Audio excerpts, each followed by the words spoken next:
Negara Irman Putra Sidin menyatakan Mahkamah Konstitusi tidak sekedar menghitung selisih suara dalam pemilu presiden, namun menegaskan bahwa konstitusi dan menjamin tak ada pelanggaran konstitusi selama jalannya pemilu presiden. Pemilu presiden tidak bisa disamakan dengan pemilihan kepala daerah karena menentukan kehidupan berbangsa dan bernegara selama 5 tahun ke depan. Dan berikut adalah pernyataan Irman Putra Sidin di depan sidang Mahkamah Konstitusi. Tercekoki di kepala kita selama ini adalah apakah pelanggaran-pelanggaran yang terjadi dalam hasil pemilihan presiden ini signifikan atau tidak mempengaruhi hasil. Padahal yang pasti, selama kita sepakat bahwa sidang yang mulia ini adalah sidang Mahkamah Konstitusi, maka pisau bedah yang digunakan bukanlah semata hukum-hukum pilkada, namun yang utama adalah hukum konstitusi. Pasal 24C Undang-Undang Dasar 45 hanya menyebut bahwa wewenang mengadili tingkat pertama dan terakhir untuk memutus perselisihan hasil pemilu. Konstruksi ini sesungguhnya bukan semata menyangkut angka-angka yang terdeteksi hanya dengan menggunakan hukum kalkulator semata. Namun yang utama adalah menyangkut konstitusionalitas proses yang mempengaruhi atau setidaknya berpotensi mempengaruhi hasil pemilu presiden. Jawaban mudahnya adalah konstitusi akan hidup sesuai kebutuhan bangsanya. Tidak akan membeku pada satu bentuk yang abadi, dia akan mencair, mengendap, dan mungkin membeku lagi dengan bentuk yang lain sesuai dengan kebutuhan zamannya. Yang mulia Ketua dan anggota Majelis Hakim Mahkamah Konstitusi. Hukum konstitusi tentang perselisihan hasil pemilu presiden sesungguhnya memiliki prinsip yang sama dengan pengujian konstitusionalitas atas undang-undang. Sebagai hasil keputusan mayoritas rakyat melalui wakilnya di DPR bersama presiden, maka ketika satu orang warga negara merasa dirugikan hak konstitusionalnya dan terbukti kerugian tersebut, maka mahkamah bisa membatalkan keputusan mayoritas rakyat yang bernama undang-undang. Oleh karenanya bukanlah hal yang aneh jikalau keputusan KPU atas hasil pemilu yang juga keputusan mayoritas rakyat melalui bilik suara ketika terdapat proses dalam bingkai formil dan hasilnya atau dalam bingkai material yang kemudian dinilai melanggar konstitusi tentunya pula dapat dibatalkan secara konstitusional. Inilah khas karakter perkara konstitusional bahwa satu orang warga negara yang tercederai bisa membatalkan keputusan seluruh warga negara ketika keputusan tersebut melanggar konstitusi. Yang mulia Ketua dan anggota Majelis Hakim Mahkamah Konstitusi, tentang legal standing atau kedudukan hukum pemohon. Permohonan ini tidak bisa dilihat sebatas permohonan untuk kepentingan keperdataan dua warga negara bernama Prabowo Subianto dan Hatta Rajasa. Oleh karenanya keliru jika diartikan permohonan ini distigma sebagai pasangan calon yang tidak siap menerima kekalahan atau haus kekuasaan. Tentunya hal ini sesungguhnya haruslah terkoreksi demi supremasi konstitusi kita.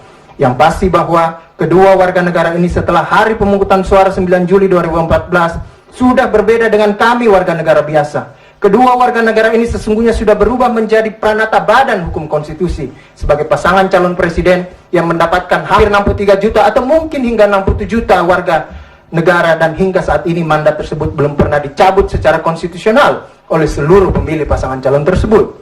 Oleh karenanya, permohonan hasil pemilu presiden ini bukanlah permohonan ruang hampa. Namun dalam kacamata hukum konstitusi, permohonan ini sesungguhnya adalah permohonan yang memiliki denyut hampir 70 juta warga negara di baliknya. Bahwa pemilu presiden 2014 saat ini yang hanya diikuti dua pasangan calon memiliki atmosfernya sendiri, yang mungkin tidak akan pernah terjadi lagi di masa datang. Republik seolah terbelah. Kedua pasangan calon presiden memiliki karakter pemilihnya sendiri-sendiri. Ada pemilih yang tadinya sejak awal berangkat sebagai pemilih rasional, setelah hari pemungutan suara berubah menjadi emosional terhadap pasangan calon yang menjadi pilihannya. Berikut kami sempat merekam dari laman media sosial status seorang ibu rumah tangga menulis, apapun yang sebagian teman-teman tulis atau share tentang dia dengan sindiran atau nada kebencian, gak akan mengurangi rasa di dada ini. I always proud to be his voter, a loyal voter of him until now. Dan mohon maaf kalau teman-teman akan tetap terganggu selama 5 tahun ke depan, karena saya dan puluhan juta pendukung lainnya akan tetap mengagumi dan mencintai beliau. Beginilah mungkin denyut di balik permohonan ini, yang bisa jadi saat ini di luar sana, di luar gedung mahkamah yang mulia ini, nadinya sedang berdenyut, jantungnya sedang berdetak, bahkan darahnya sedang berdesir di seantero jagat republik ini, menunggu tegaknya supremasi konstitusi akan hasil pemilu presiden 2014 ini.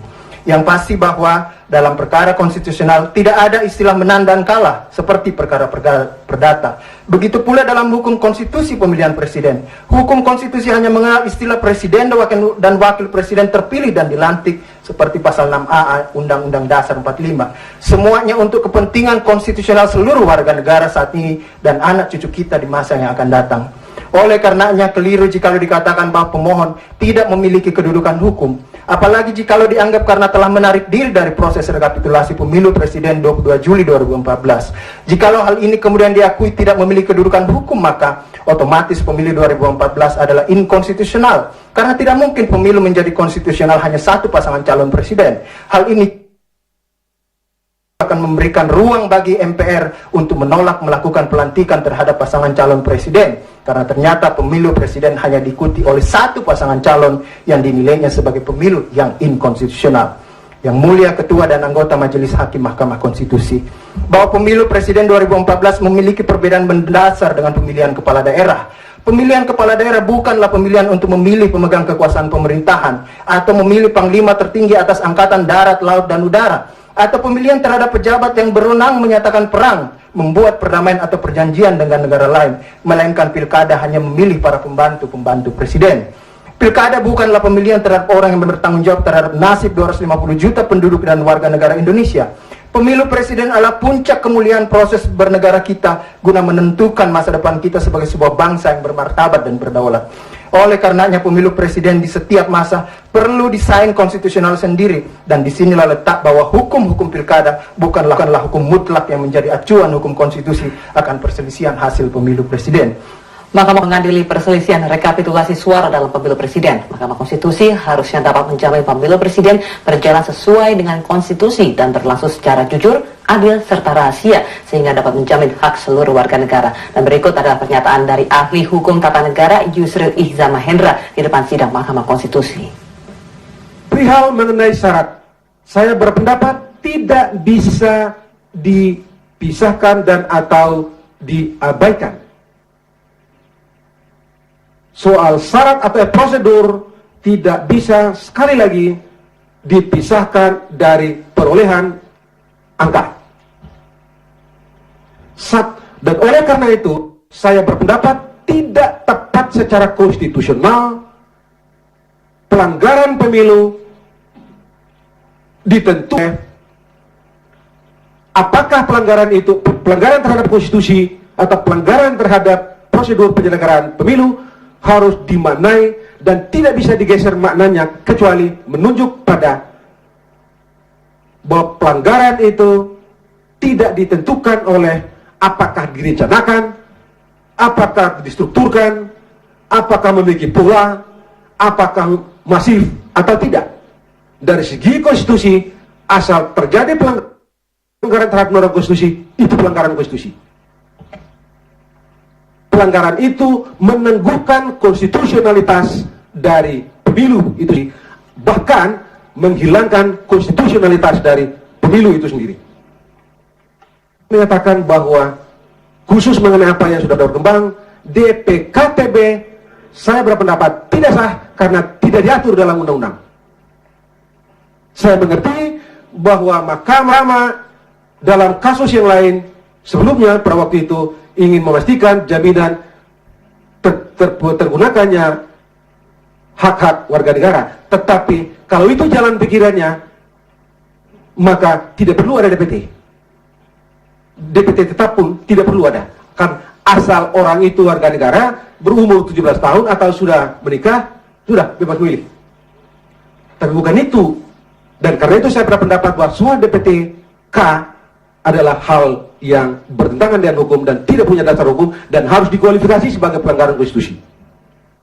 Ya, mohon maaf pemirsa, Tata Negara Margarito Kamis tentang daftar pemilih khusus tambahan yang menurutnya tidak sah dan tidak ada di dalam undang-undang. Sementara itu pemirsa, kemarin Yusril Ihza Mahendra menyatakan di Mahkamah Konstitusi hendaknya Mahkamah Konstitusi ini tidak hanya sekedar mengadili perselisihan rekapitulasi suara dalam pemilu presiden, melainkan Mahkamah Konstitusi juga harus dapat pemilu presiden berjalan sesuai dengan konstitusi dan berlangsung secara jujur, adil, dan rahasia.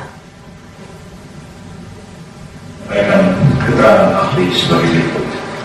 Undang-undang Undang-Undang 145 dengan tegas menyatakan bahwa kedaulatan berada di tangan rakyat dan dilaksanakan menurut Undang-Undang Dasar. Kedaulatan dalam perspektif hukum negara diartikan sebagai wewenang tertinggi yang menentukan segala wewenang yang ada di dalam sebuah negara. Dalam hal menentukan siapakah yang